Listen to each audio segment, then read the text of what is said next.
নতুন মন্ত্রিসভার শপথ অনুষ্ঠান সামনে রেখে রাজনৈতিক অঙ্গনে তৈরি হয়েছে ভিন্ন পরিস্থিতি। সংবিধান সংস্কার পরিষদের শপথ ইস্যুতে এবার মন্ত্রিসভায় শপথ না নেওয়ার সিদ্ধান্ত নিয়েছে জাতীয় নাগরিক পার্টি এনসিপি। মঙ্গলবার দুপুর 1টায় এনসিপি তাদের ভেরিফাইড অফিসিয়াল ফেসবুক পেজে এক ঘোষণায় জানায়, বিএনপি সংবিধান সংস্কার পরিষদের শপথ না নেওয়ায় মন্ত্রিসভার শপথ অনুষ্ঠানে উপস্থিত থাকবেন না দলটির 6 জন নির্বাচিত সংসদ সদস্য।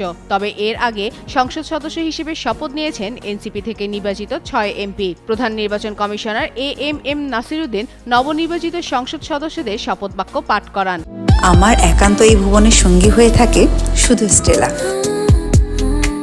সে সময় তারা সংবিধান সংস্কার পরিষদের সদস্য হিসেবেও শপথ নেন। একই দিনে সকালে সংসদ ভবনে বিএনপি নির্বাচিত সংসদ সদস্যদের শপথ অনুষ্ঠান শুরুর আগে দলের অবস্থান স্পষ্ট করা হয়। সকাল 10টার দিকে এমপিদের উদ্দেশ্যে বাংলাদেশ জাতীয়তাবাদী দল বিএনপি স্থায়ী কমিটির সদস্য সালাউদ্দিন আহমেদ জানান, তারা ওই দিন সংবিধান সংস্কার পরিষদে শপথ নেবেন না। বিএনপির এই সিদ্ধান্তের প্রেক্ষাপটে এনসিপিও মন্ত্রিসভার শপথ অনুষ্ঠান বর্জনের ঘোষণা দেয়।